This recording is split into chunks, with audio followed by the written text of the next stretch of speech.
magsisampalataya kayo sa Diyos, magsisampalataya naman kayo sa akin. Ano yung sasampalatayanan? Sinabi sa kanya ni Jesus, Sinabi ni Jesus, Ako ang daan akong daan. Ano pa? at ang katotohanan Ako rin ang katotohanan. at ang buhay. Gaano kahalaga na tanggapin mo si Kristo bilang daan? Tuloy. Sino man ay di makaparoroon sa Ama, Di makaparorong sa Ama. kundi sa pamamagitan ko. Hindi po aral ni kapatid na Felix Manalo yung naririnig niya. Kaya itanong natin kay Kristo, dadaan po pala kami sa iyo para maligtas. Paano po yung pagdaan? Hindi ako sasagot.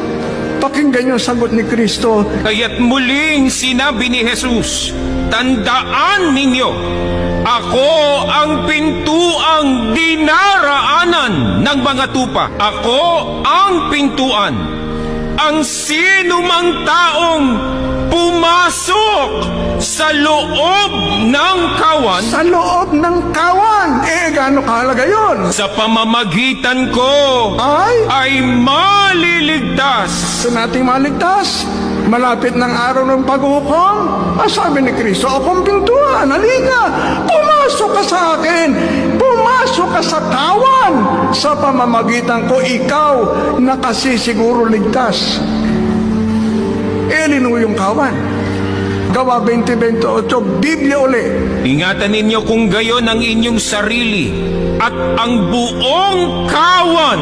Alin yung kawan? Narito'y hinirang kayo ng Espiritu Santo ng mga katiwala upang pakanin ang iglesia ni Kristo na tinubos niya ng kaniyang dugo. Narinig niyo, wala kaming binasa o sinabing aral ni kapatid na Felix Manalo.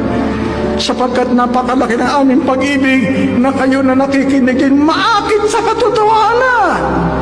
At kung gusto niyo makilala pang lubos na katotohanan, magsaliksik kayo sa iglesia. Pumunta kayo sa mga pagsamba namin. Pumunta kayo doon sa mga aron at mga dako ng gawain. Pag-aralan ninyo, ano ba itong iglesia ni Kristo? At idadalangin namin sa Diyos na sana, Ama, itong mga nakapakinig ng iyong mga salita, itong mga kinawan mo makarating sa araw na ito, Ama, idinadalangin namin basbasan mo sila. Antigin mo ang kanilang puso. Tamaan mo sa kanilang katotohanan ito upang balang araw ay makasama namin sila sa loob ng Iglesia ni Kristo na